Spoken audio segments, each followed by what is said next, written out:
Assalamualaikum warahmatullahi wabarakatuh. Hai sahabat Pelita, pada hari ini kita berjumpa lagi di podcast Pelita Quran. Pada kesempatan kali ini kita bertemu dengan sosok yang bergerak di dakwah. Dia berdakwah dengan cara menulis, memberikan pandangan, dan banyak lagi yang lain. Oke, baiklah teman-teman sekalian, sahabat Pelita, kita sambut Yoga Aditama. Assalamualaikum warahmatullahi wabarakatuh. Gimana, sehat? Alhamdulillah. Alamat. Jadi kita ini ada di podcast Pelita Quran. Jadi ya, Pelita Quran hari ini sedang mengupgrade diri. Jadi bergerak saat ini di podcast Pelita. Ya. Jadi gimana kabarnya, sehat? Alhamdulillah sehat. Saat ini sehat. Kegiatan apa sekarang? Dari Senin sampai Jumat, insya Allah bekerja.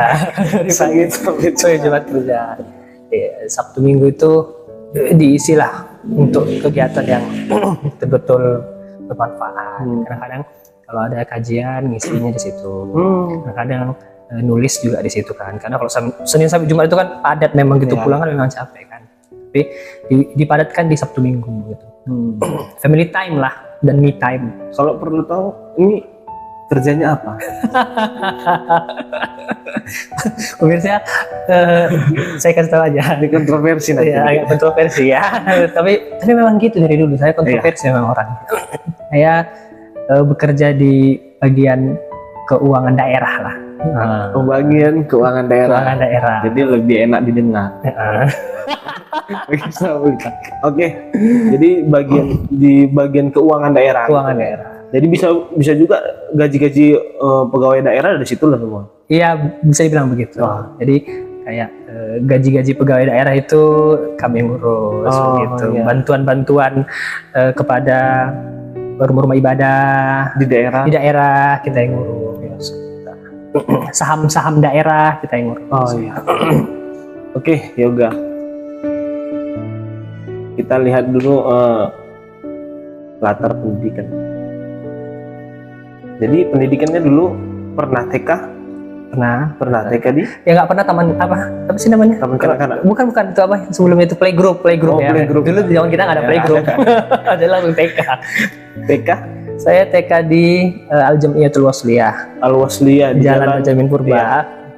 Yang itu kayaknya legendaris sekali ya, di belakang itu. Saya TK di situ 1 tahun. Setelah jadi gitu masuk langsung 0 besar, nggak 0 kecil. Kan dulu kan 0 kecil 0 besar kan. Saya langsung 0 besar. Setahun saya di situ, kemudian masuk SD. Sebenarnya saya kecepatan sekolah. Jadi walaupun ya pemirsa tahu ya, sebenarnya saya dengan Pak Chandra, Bang Chandra, Ustadz Chandra, apapun kalian manggilnya, ini sebenarnya sebaya. Karena satu angkatan, tapi bukan dari segi umur begitu ya. Saya aja yang kecepatan bukan sama dia sebetulnya. Jadi masuk SD itu juga kecepatan ya. Umur 5 tahun udah masuk. SD. Umur 5 tahun? 5 tahun SD kelas 1. Berarti umur 4 tahun TK-nya? Iya betul, umur 4 tahun TK. Umur 5 tahun itu sudah masuk SD. SD di Yayasan Perguruan Keluarga YPK. Di YPK Squad nih. YPK Squad. Tapi jadi begini, saya dari kecil memang dulu diajari, karena keluarga dari ibu saya juga orang yang dalam tanda kutip kuat beragama. Jadi walaupun kami sekolahnya di sekolah-sekolah yang dalam tanda kutip bukan sekolah agama, ya sekolah sekuler lah kita bilang, tapi kami tetap diwajibkan untuk sekolah agama. Jadi itulah sekolah Arab sore itu. Ngaji sore, kalau kita bilang kan ngaji sore kan. Jadi walaupun saya sekolah di sekolah umum paginya, gitu pulang saya ngaji sekolah Arab. Diseimbangkan. Iya, diseimbangkan di Jalan Melati. Jalan Melati dekat Al-Abror itu. Al-Jihad. Naik ke atasnya itu yang ada simpang 4. Iya. Naik ke atasnya ada tanjakan tekongan itu, ada madrasah di situ. Itu punya Al-Wasliyah. Sekarang bukan punya Al-Wasliyah lagi, udah kalau nggak salah namanya Madrasah Al-Jihad kalau nggak salah.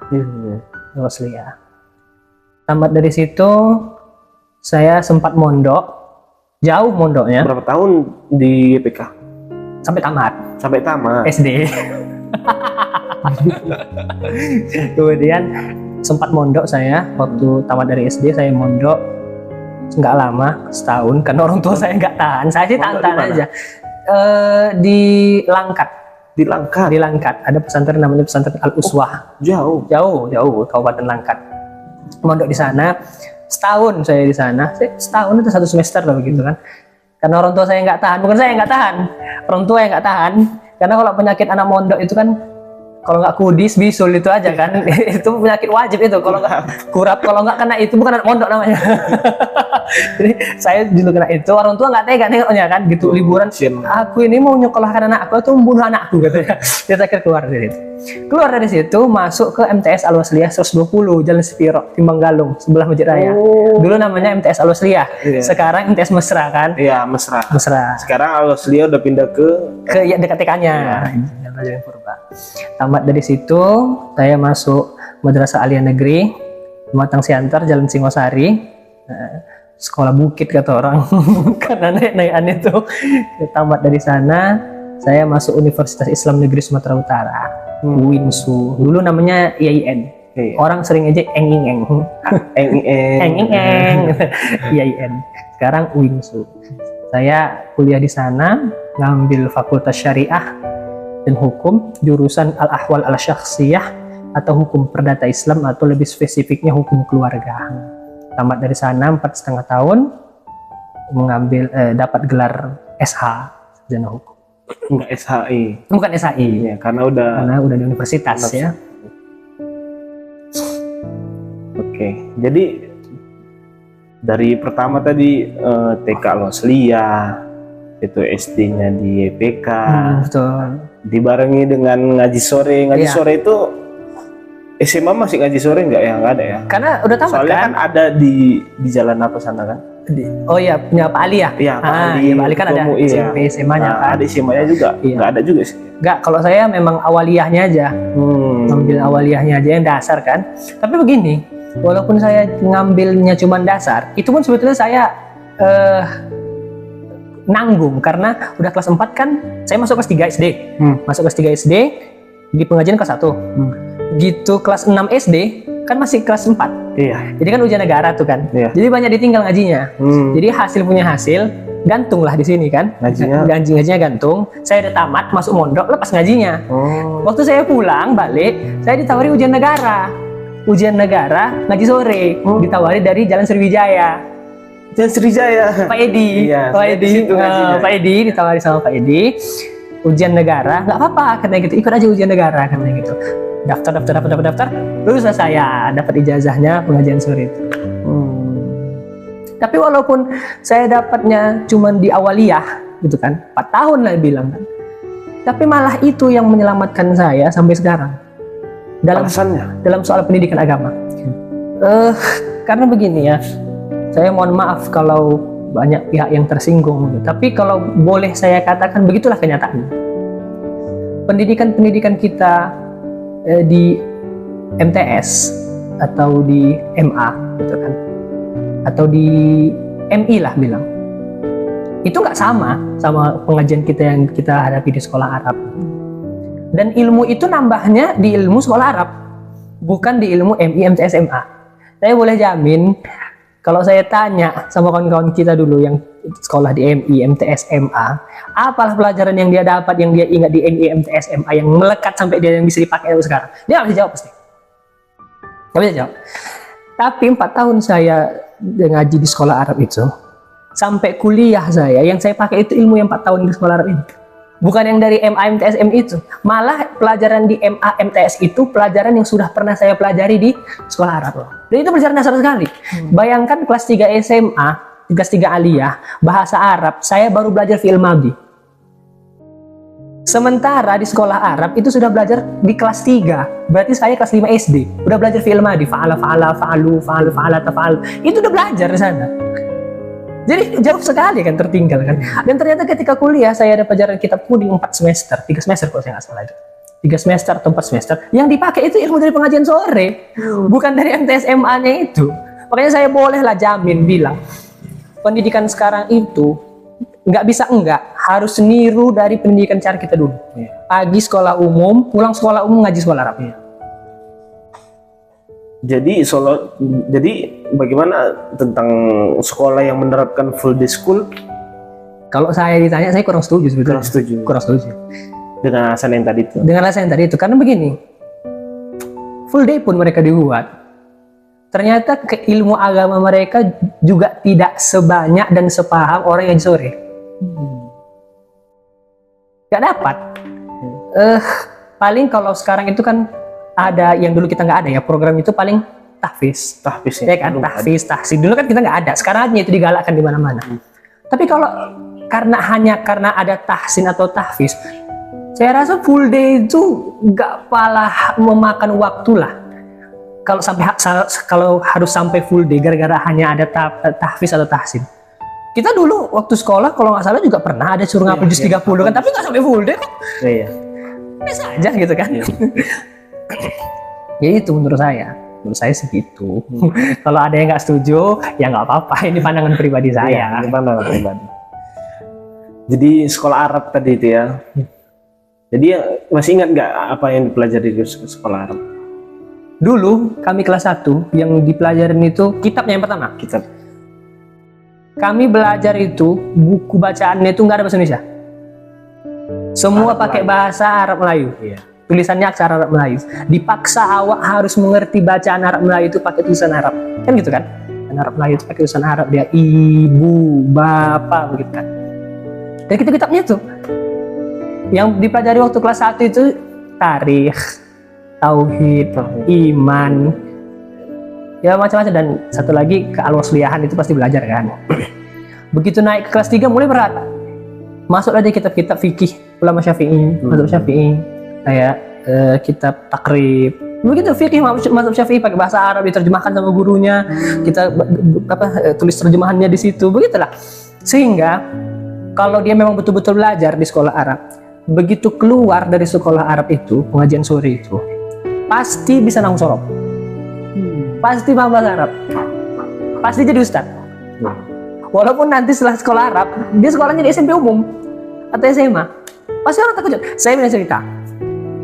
Ibu sepupu saya, anak dari adik nenek saya. Jadi nenek saya punya adik, dia punya anak. Ya. Orang itu sekolah Arab. Sekolahnya umum di EPK. Ya. SMP, SMA, EPK. Begitu di EPK ada pelajaran agama, dia potensi 100. Kon-konnya bingung. Kau kok paham ini katanya? Ini pelajaran aku dulu sekolah Arab atau SD gitu. Jauh tertinggal lah, jauh tertinggal. Kayak saya bilang tadi lah, kita yang sekolah di bawah Kementerian Agama aja, SMA kelas 3 baru belajar fi'il madhi sama fi'il mudhari. Sementara itu udah kelas 5 SD saya pelajarin di situ. Kan tertinggal jauh kan. Gak heran. Oke, jadi itu pengalaman sekolah ya. SMA-nya di Man, Pematang Siantar. Betul. Jadi perlu sahabat pelita ketahui bahwa saudara Yoga ini adalah siswa yang sangat berprestasi di Madrasah Alia Negeri. Tapi juga bandel bilang. Tapi ada bandel-bandel. Ada bandel-bandel. Apa yang melatar belakangi bisa dapat banyak prestasi di Man? Tuntutan orang tua atau memang pacu diri sendiri? Sebenarnya kalau soal berprestasi, dari SD pun alhamdulillah saya sudah dapat banyak prestasi. Kayak MTQ. Saya mantan pemain MTQ juga. Saya mantan pemain MTQ. Korek berarti. Mantan pemain MTQ, tilawah, tartil. Saya pernah main fahmil. Iya, pernah. Jadi teringat pernah saya diajarin tilawah waktu di Medan. Satu kos itu diajarin tilawah. Ingat kali itu ayatnya pertama, wasari'u ila magfiratin. Ya. Apa? Sempat pernah jadi qori ya? Sempat pernah. Syarhil saya pernah ikut, fahmil gitu kan. Kalau fahmil itu kan kita dikasih bank soal kan, bagi-bagi gitu kan, bagi 3 kan, nanti ini dari nomor 1 sampai segini, ini segini. Saya pernah ikut. Syahil jadi pensyarah? Enggak, jadi tilawah, jadi qori. Jadi qori. Tapi udah lagi lah, gitu, udah berhenti. Di samping mungkin suara saya gagal dalam peralihan suara. Jadi gini, dalam suara itu ada dia fase-fasenya dari kita anak-anak ke dewasa, peralihan gitu di remaja. kalau rusak suara kita di peralihan ini, jelek suara kita di dewasa. Oh, seterusnya jelek. Makanya saya mungkin agak rusak di peralihan ini suaranya, makanya nggak bisa dilanjut lagi. Di samping memang mungkin saya nggak terlalu bisa dalam lagu. Ya begitu. Dari kecil memang alhamdulillah sudah ada prestasi. Tapi mungkin yang jadi faktor utama itu kemauan untuk belajar kali ya. Karena dari kecil saya suka kali buku, suka belajar, suka buku, buku. Pantang nengok buku, dibaca. Buku apa? Apalagi gambar-gambar. Dongeng baca, ada buku pengetahuan. Dulu saya suka IPA, nengok herbivora, omnivora, ini ovipar, vivipar gitu-gitu. Suka saya. Oh, hewan ini kayak gitu. Kemauan membaca. Mungkin sampai sekarang di rumah itu kan banyak buku kan. Karena itu kemauan membaca itu. Jadi wawasan kita memang luas, sehingga kadang-kadang apa yang tidak terpatri di dalam buku bacaan kita di sekolah itu bisa saya dapatkan ilmunya. Kadang-kadang kan itu yang dijelaskan guru itu kan, atau kadang-kadang itu yang keluar di pertanyaan-pertanyaan sekolah gitu. Ya semacam itulah. Dan satu lagi ada skill yang memang diasah. Kayak tadi lah, kalau kita di sekolah itu kan ada kadang-kadang perlombaan Isra Mi'raj, perlombaan Maulid, lomba baca Quran, lomba menghafal surah. Itu kan memang skill-skill di luar sekolah kan, memang kita asah sendiri gitu. Ya itu alhamdulillah saya dapatkan memang ada. Belakangan sudah dewasa, skill menulis lah. Waktu SMA itu kan saya pernah dapat penghargaan dari Bank Indonesia waktu itu, ya, yang jargonnya ayo menabung itu, perlombaan menulis cerpen SMA sesiantar. Alhamdulillah saya dapat penghargaan, dapat juara 1 waktu itu, langsung dikasih di GOR ya waktu itu pengumumannya kan. Supporternya masih. Iya, Anda kan ikut kan dengerin itu kan, langsung dikasih sama gubernur BI-nya itu kan. Alhamdulillah. Dan juga pernah ikut lomba pidato di Palang Merah Indonesia dulu waktu SMA. Supporternya saya yang tidak menang. Alasan tidak menang itu jangan dibahas. Kita tahu gitu. Oke, jadi itu banyak prestasinya ya. Berarti ada pacu dari diri sendiri juga, karena ada juga yang istilahnya hobi ya di situ lah ya, membaca. Iya, kebetulan ada hobi. Jadi saat ini sudah menulis buku ya. Alhamdulillah. Sudah menulis buku. Ada berapa buku yang sudah ditulis? Yang sudah diterbitkan aja ya. Sudah diterbitkan. Yang sudah diterbitkan itu ada 5. Ada 5. Pertama, 1 saya jelaskan dulu, 1 non fiksi, 4 fiksi. Oh, non fiksi. Non fiksi itu kayak buku dakwah untuk remaja lah gitu ya. Judulnya Cowok Bakwan versus Cowok Tampan. Oh. Yang 4 ini dia novel. Bernuansa novel saya itu temanya historical fiction. Jadi dia berlatar belakang suatu peristiwa sejarah gitu kan. Yang saya tulis karena memang saya concernnya juga di sejarah. Saya sukanya sejarah gitu. Jadi prinsipnya kalau saya nggak bisa menyediakan sejarah sebagai buku bacaan kepada orang, maksudnya di sekolah, di meja kelas gitu kan, saya akan menyediakan sejarah bagi mereka untuk dibaca dan nikmatin. Untuk mereka mau tidur, mau santai gitu. Sehingga mereka bisa ngerti walaupun sifatnya fiksi gitu. Banyak yang direkayasa, dikarang-karang gitu. Ada 2 yang diterbitkan secara indie. Maksudnya itu kita menerbitkan sendiri gitu, nggak diseleksi sama penerbit gitu. Oh iya. Kita menerbitkan sendiri. Gitu. Terbit aja gitu. Ya terbit aja gitu, gratis kemarin itu, masuk promonya.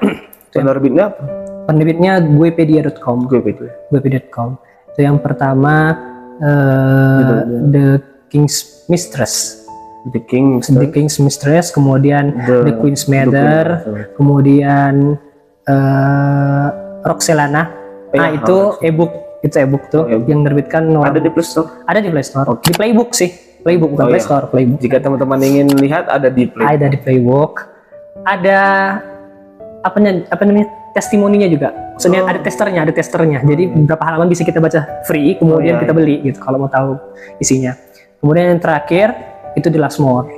Ini yang nerbitin 3 serangkai. 3 serangkai. Anak perusahaannya Tinta Medina namanya. Itu yang alhamdulillah masih dikonsumsi sampai sekarang sama banyak orang. The Last More. The Last More. Udah berapa buku? Kemarin cetaknya kalau saya tidak salah itu 3.000 eksemplar.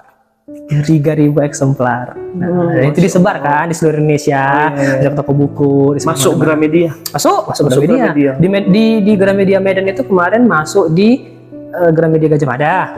Kemudian saya lihat sekarang masih ada stoknya di toko buku Wali Songo. Jalan apa sih, Iskandar Muda ya?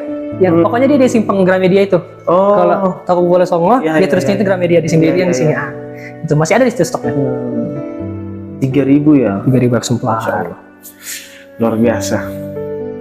Jadi tujuannya nulis tadi itu karena ingin menaikkan kembali ya. Ada nilai-nilai yang ingin saya bagi kepada masyarakat kita. Yang saat ini belum ada yang membagi. Mungkin belum ada, atau paling tidak sedikit orang yang membaginya. Karena kalau kita nulis novel, itu sebenarnya ada nilai-nilai yang kita sisipkan di situ, yang kita ingin membaginya sama orang banyak. Ada tujuan kita nulis novel itu, dia punya tujuan tersembunyi, terselip, yang kadang-kadang orang nggak sadar. Ketika dia baca itu, dia setuju untuk jadi itu. Misalnya kalau kita nulis cerita istri pertama yang tersakiti karena istri kedua, misalnya itu kan gara-gara di poligami, secara nggak sadar kita akan setuju kalau poligami itu bisa merusak rumah tangga gitu. Jadi ada pesan-pesan yang disampaikan sama penulis di situ dan lain sebagainya. Lalu buku apa yang sangat berkesan dan kira-kira bisa dibagilah pelajaran dari buku yang saya baca atau yang saya tulis? Yang ditulis boleh. Kalau yang ditulis itu saya mungkin karena apa ya? Karena juga penjualannya juga paling laku. Jadi The Last More. Saya memang suka The Last More yang paling terakhir itu. Karena nilai-nilai yang ingin saya bagikan itu jelas ada di situ dan itu bisa ditangkap oleh pembaca gitu. Beberapa orang bahkan mengirimin saya email tentang komentar mereka tentang buku itu, dan mereka ya alhamdulillah komentarnya positif gitu kan. Bahkan ada yang sampai menuntut begini, kalau nanti cetak ulang tolong dibuat petanya gitu. Karena kan itu novel sejarah kan. Tolong dibuat petanya, dicantumkan petanya di situ kan, supaya saya nggak capek bolak-balik internet lihat petanya lagi. Jadi artinya dia memang concern gitu Mas, dari mana kemana gitu. Sampai sebegitunya orang. Ya alhamdulillah. Kira-kira apa pesannya yang bisa dibaik dari buku itu? Kalau boleh. Untuk lebih lengkapnya, sedikit aja. Iya, untuk lebih lengkapnya pemirsa boleh baca sendiri, beli sendiri di toko buku Wali Songo di Medan, Jalan Iskandar Muda ada. Tolong naik kereta api ke sana bisa, kemudian naik Gojek ke toko buku itu, beli pulang lagi. Di Shopee ada? Ada. Di Shopee ada, malah kalau di Shopee kalau nggak salah banyak promonya ya, jadi lebih murah. Ya. Salah satu pesannya itu persatuan. Persatuan umat Islam. Karena ketika kita tidak bersatu, yang akan selalu untung adalah musuh kita di luar. Musuh kita di luar itu dia nggak penting label kita itu apa.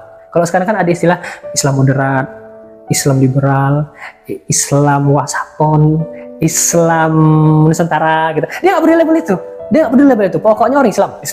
Pokoknya orang Islam. Mau Islam liberal, mau Islam fanatik, mau Islam konservatif, mau Islam tradisionalis, suka hati. Yang penting orang Islam. Dia nggak peduli. Pokoknya asal labelnya Islam, musuh kita. Setoleransi apapun kita dengan musuh-musuh Allah di luar, mereka tetap akan musuhin kita. Karena itu paku mati yang Allah bilang dalam Quran kan. Walan tarda ankal yahud walan nasara hatta tattabi'a millatahum. Itu memang udah paku mati. Itu nggak bisa dibuang fitrah ya.